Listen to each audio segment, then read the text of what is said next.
আমার স্বামী শহরের একটি মেয়ের সাথে সম্পর্ক করে দ্বিতীয় বিয়ে করেছে এবং তাদের সংসার 3 মাস যাওয়ার পরে জানতে পারে ওই মেয়ের এর আগে আরো 5টি বিয়ে হয়েছে এবং ওই মেয়ে একটা প্রতারক। ওই মেয়ের চরিত্র হলো এরকম, বিয়ে করে 2-3 মাস সংসার করার পর যে কোনোভাবেই ঝামেলা তৈরি করে স্বামীর নামে মামলা দেয় এবং ডিভোর্স দেয়, পরে কাবিনের টাকা চায়। এরকম গুরুত্বপূর্ণ তথ্য দিল আমার ছোট ভাই আমার স্বামী সম্পর্কে। এগুলো শোনার পর আমার পায়ের তলে মাটি নেই, আমি কান্নায় ভেঙে পড়লাম। আমি সাথে সাথেই বেহুশ হয়ে গেলাম পুরো ঘটনা শোনার আগেই। এরপর আমার হুঁশ ফিরল। আমার শাশুড়ি মা বলল, বৌমা তোমার কি হয়েছে? এটা বলার সাথে সাথে আমার শাশুড়িকে জড়িয়ে ধরে কান্না শুরু করলাম। আমার শাশুড়ি মা বারবার জিজ্ঞাসা করছিল, কি গো কি হয়েছে, আমাকে খুলে বলো। আমি আরো জোরে জোরে চিৎকার করে কাঁদতে লাগলাম। কিছুক্ষণ পর আমার ছোট ভাই আবার ফোন দিল। এবার ফোন রিসিভ করেছেন আমার শাশুড়ি মা। আমার শাশুড়িকে সালাম দিল আমার ছোট ভাই। তখন শাশুড়ি সালামের উত্তর দিল। পরে আমার ছোট ভাই আমার শাশুড়ির কাছে সমস্ত ঘটনা খুলে বলল। এবার আমার শাশুড়িও কান্নায় ভেঙে পড়লেন এবং তার ছেলেকে গালমন্দ করতে থাকলেন এবং আমাকে সান্ত্বনা দিতে থাকলেন। একটা সময় আমার স্বামীকে ফোন দিলেন আমার শাশুড়ি। আমার স্বামী ফোন রিসিভ করতে আমার শাশুড়ি গালমন্দ শুরু করছেন আর সমস্ত ঘটনা বলতেছেন এগুলো কি সত্যি নাকি। আমার স্বামী কোনো জবাব নেই। আমার স্বামী তখন ফোন কেটে ফোন বন্ধ করে দিল। জানেন, আমি সেদিন অনেক কেঁদেছি। আমার মনে হয়েছে এই খবর শোনার আগে আমার মরণ দিল না কেন। আমার স্বামীকে আমি এত বিশ্বাস করতাম আর সেই স্বামী আমার সাথে বিশ্বাসঘাতকতা করলো, এটা আমি কোনোভাবেই মানতে পারলাম না। এই ঘটনা শুনে আমার বাপের বাড়ির লোকজন সবাই চলে আসলো, আমার নিজ বাবা মা চলে আসলো, আমার ভাই ভাবি চলে আসলো। সবাই এসে আমাকে সান্ত্বনা দিচ্ছে, কিন্তু আমার মন মানছে না। আমি এত পরিমাণ দুঃখ পেয়েছি, কষ্ট পেয়েছি এবং আমার ছোট মেয়েটাও আমার সাথে কান্না করছে। কি যে কষ্ট পাচ্ছি আমি বলে বোঝাতে পারবো না। আমার স্বামীকে সবাই ফোন দিয়ে যাচ্ছে কিন্তু ফোনে পাচ্ছে না। পরে আমার ছোট ভাইকে আমার মা বাবা পাঠিয়েছে আমার স্বামীর অফিসে।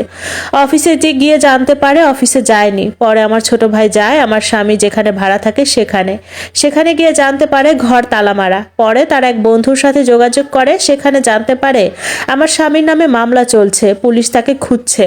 তার বন্ধুর থেকে পুরো ঘটনা জানা গেল। ওই মেয়ের সাথে একটা রেস্টুরেন্টে পরিচয় হয় আমার স্বামীর। ওই মেয়ে রেস্টুরেন্টে খেতে গিয়ে বিল দিতে পারছে না, এই অবস্থায় আমার স্বামীর সাথে পরিচয় হয় এবং আমার স্বামী তার বিল দিয়ে দেয়। ওই মেয়ের টার্গেট ছিল বড়লোক ছেলে। আমার স্বামী তার রেস্টুরেন্টের বিল দেওয়ায় সে মনে করছে আমার স্বামী অনেক টাকাওয়ালা, ভালো চাকরি করে। ওই মেয়ে দেখতে অনেক সুন্দরী ছিল এবং স্মার্ট ছিল। ওই মেয়ে সহজে ছেলেদেরকে পাগল করে ফেলতো। আমার স্বামীও তার রূপের পাগল হয়ে গিয়েছিল। তারপর তারা গভীর সম্পর্কে জড়িয়ে পড়ে। এরপর কাজী অফিসে গিয়ে 10 লক্ষ টাকা কাবিন দিয়ে বিয়ে করে। তারপর 2-3 মাস সংসার করার পরে ওই মেয়ে একটি ঝামেলা সৃষ্টি করে। এখন আমার স্বামীর নামে নারী নির্যাতনের মামলা দিয়ে কাবিনের টাকা দাবি করছে। এজন্য আমার স্বামীকে বর্তমানে পুলিশ খুঁজতেছে। এই হচ্ছে আসল ঘটনা। আমার স্বামী কাবিনের টাকা কিভাবে অ্যারেঞ্জ করবে এত টাকা, 10 লক্ষ টাকার মতন? এই জন্যই বাড়ি এসে বিদেশ যাওয়ার কথা বলে। আমার শাশুড়ির কাছে জমি বিক্রির কথা বলেছিল এবং টাকা চেয়েছিল। যাই হোক, এরপর আমার স্বামীকে 1 সপ্তাহ ধরে খুঁজে পাওয়া যাচ্ছে না। আমার বাবা এবং আমার ছোট ভাই থানায় জিডি করেছেন। পুলিশ বিভিন্নভাবে খোঁজ চালিয়ে যাচ্ছে। এরপর আরো 1 মাস হয়ে যায়, আমার স্বামীকে খুঁজে পাওয়া যায় না। ফোন বন্ধ। পুলিশ জানায় ফোন বন্ধের লাস্ট লোকেশন ছিল তার বাসায়, কিন্তু বাসায় তালা ভেঙেছিল অনেক আগেই, তখনও তাকে পায়নি। আরো 2 মাস এভাবে কেটে যাওয়ার পর বিভিন্ন পত্রিকায়, টেলিভিশন, ফেসবুকে বিজ্ঞপ্তি দিয়েও খুঁজে পাওয়া যায়নি। আর অন্যদিকে আমি নতুন করে গর্ভবতী।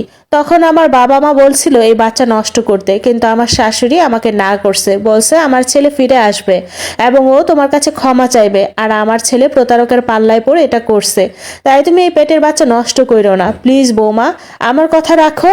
আমি আমার শাশুড়ি মায়ের কথা রেখেছিলাম। এরপর একটা সময় ওই প্রতারক মেয়ের নামে আমরা মামলা করি। পুলিশ তাকে গ্রেফতার করে, তাকে জিজ্ঞাসাবাদ করে, কিন্তু কোনো কিছু পাওয়া যায়নি। ওই মেয়ের বিরুদ্ধে আমরা প্রতারণা মামলা করি। পরে পুলিশ তদন্ত করে, ওই মেয়ের সম্পর্কে সম্পূর্ণ তথ্য পায়। পরে ওই প্রতারক মেয়ের আদালত রায় 10 বছরের জেল হয়। এভাবে একটা বছর কেটে গেল, আমার স্বামীকে এখনো খুঁজে পেলাম না। অন্যদিকে আমি ফুটফুটে এক ছেলে সন্তানের মা হলাম। সবাই এই খুশিতে আনন্দ হওয়ার কথা, কিন্তু কেউ আনন্দ না হয়ে দুঃখ প্রকাশ করলো। আমার 1 মেয়ে এবং ছেলে। জানেন, মাঝে মাঝে আমার মেয়েটা ওর আব্বার কথা জিজ্ঞাসা করে যে আমার বাবা কবে আসবে। এই মা বলো না আমার বাবা কবে আসবে। জানেন, এগুলো যখন বলে তখন আমার চোখের পানি অঝরে কান্না পায়। আমি লাস্ট কবে হেসেছি তা ভুলেই গিয়েছি। আমার স্বামী সেই যে আমার থেকে বিদায় নিল আজ 1 বছর হয়ে আর ফিরে আসেনি। দেখতে দেখতে আরও 9টা বছর কেটে যায়। আমার স্বামীকে খুঁজে পাওয়া যায়নি। সে বেঁচে আছে কিনা মরে গেছে তাও জানি না। আমার মেয়েটা আজ অনেক বড় হয়ে গেছে, আমার ছেলেটাও বড় হয়ে গেছে। আমি এখন একটা কেজি স্কুল খুলেছি এবং অনেক বাচ্চাদের পড়াই এবং এভাবেই জীবনযাপন করছি। আমার শাশুড়িকে ছেড়ে আমি যাইনি। আমার স্বামীর জন্য আমি 9 বছর ধরে এখনো অপেক্ষা করি। সে যদি আবার ফিরে আসে, মাঝে মাঝে স্বপ্নে ফিরে আসে। জানি না আমার স্বামীর সাথে কি হয়েছে। সবাই আমার জন্য দোয়া করবেন যেন আমার বিশ্বাসটা টিকে থাকে, সে যেন ফিরে আসে। আমি মরণ পর্যন্ত তার অপেক্ষায় থাকবো।